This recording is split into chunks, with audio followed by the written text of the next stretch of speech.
お疲れ様です。とうこです。今日は私の作品について話す動画にしてみようかなと思って初の試み、アフレコ爆語り動画にしてみようと思います。あんまり自分が作ったものに対してペラペラ話すのって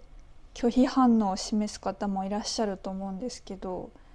私は割と自分が伝えたいメッセージや自分の絵を必要としてくださる人がこの世のどこかにいるんじゃないかとおこがましくも思っているので、あえて作ってみます。やばい、ツバメがめっちゃ喋ってる。私の作品は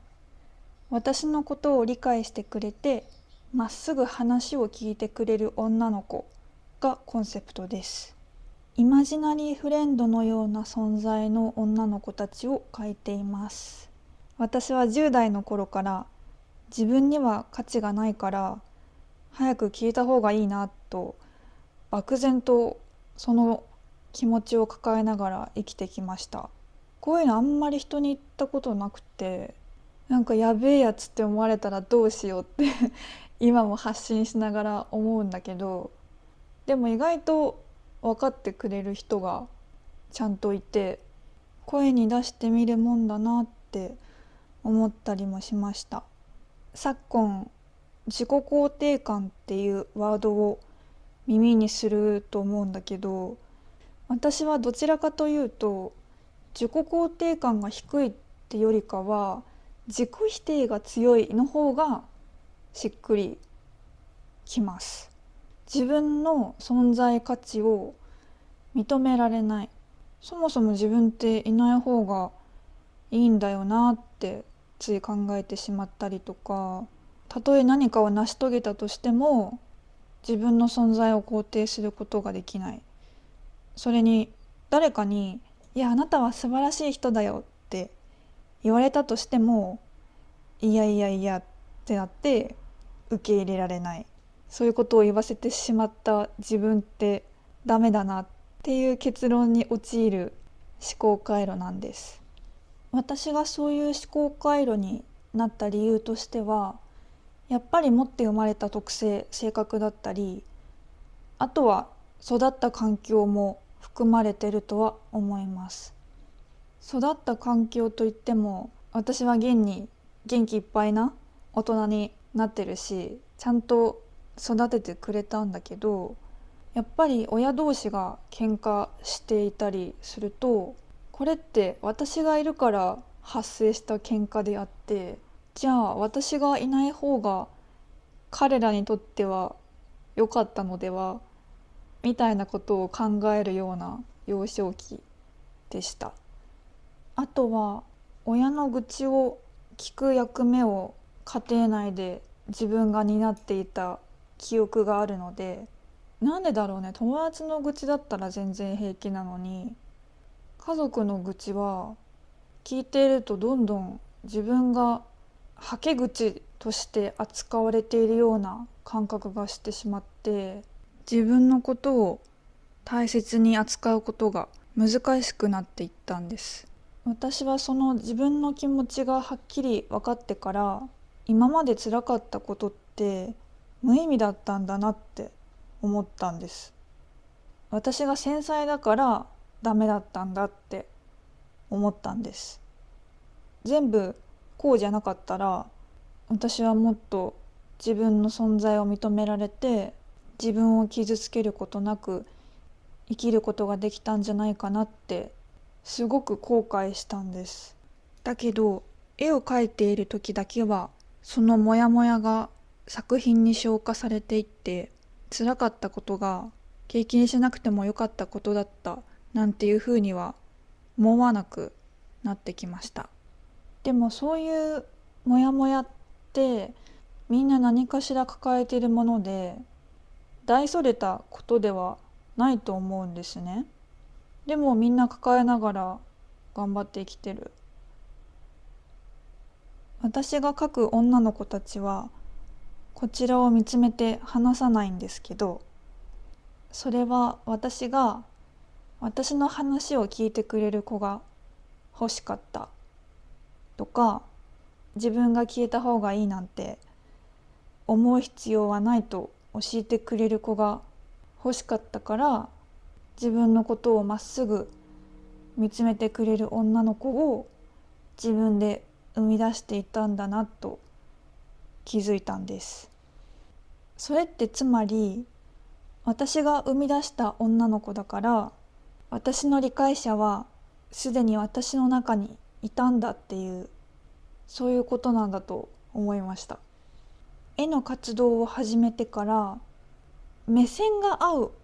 絵は売れないよっていうアドバイスをいただいたことが何度かあって、あ、そうなんだと思って、試しにそっぽを向いてる女の子も描いたことがあるんだけど、どうしてもうまく描けなかったんです。それはもちろん私の技術不足もあるし、だけど何よりも自分が寂しくなっちゃった。こちらを向いていてほしいって思ったんです。一種の承認欲求でもあるよなとは思うんですけど、例えば子供の頃一人で熱中して遊んでいて、ふと後ろを振り向いた時に親が自分のことを見てくれていたら、すごく嬉しかったと思うんです。きっと嬉しいじゃないですか。誰かが自分を見てくれていたっていうのは。だから私はあなたのことを見つめてくれる女の子を描き続けたいと思っています。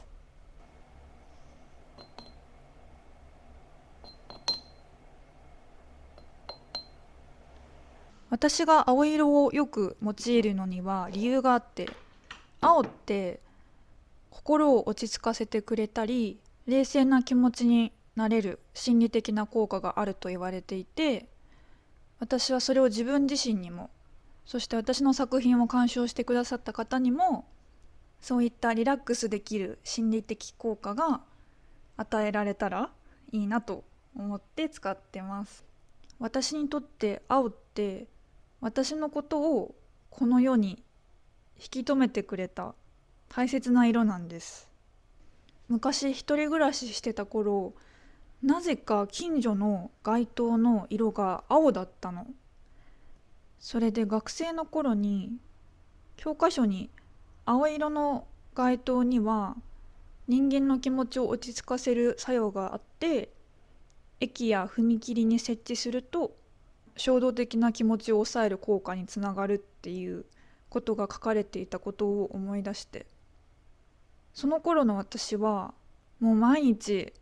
ネットでどうやったら人に迷惑かけずにこの世界から消えられるかなとか、そういうことを調べるような日々で、ちょっと精神がまともではない状況だったんですね。そんな状況だったから、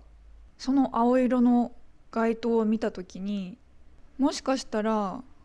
この光が私のことをこの世界に留めてくれてる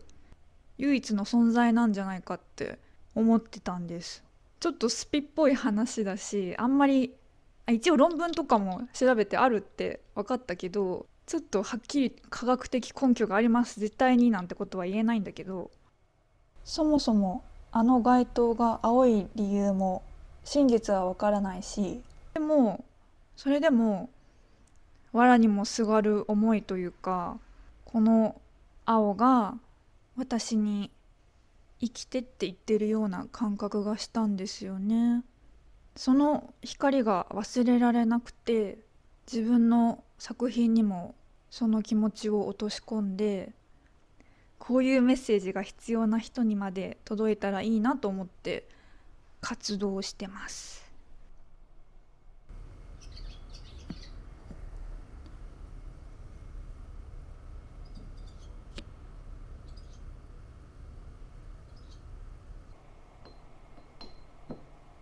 生きることがどうしても辛かった時期に私が感じたのが、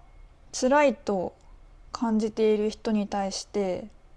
怒りとか悲しみとかそういう感情で反応するのではなくて、ただ静かに寄り添う、それが本当の優しさなんだなと知ったことがあって、私もそんな真の意味での優しい人間になりたいなと思って生きてます。私のことを理解してくれてまっすぐ話を聞いてくれる女の子、辛い時もいつだってあなたに寄り添う女の子がテーマです。インパクトの強い言葉を用いると、死なないように生きている人に届くまで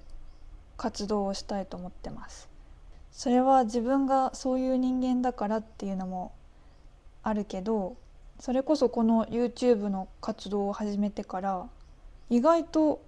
自分と同じ似た感覚を持ってる人っているんだなっておかげさまで気づくことがあって、ますますこのメッセージを持って発信していってもいいのかなって思ったりもしてます。祈りを込めた私の作品をぜひ展示の機会にご覧いただけると嬉しいです。そんな激草動画でしたけどいかがでしたか？この動画でまた私の作品を知ってくださる方が増えたらいいなと思いつつ、いつも見てくださっている方も本当にありがとうございます。みんなで消えない傷を撫でながら生きていきましょうね。じゃあ今日もありがとう。また来週。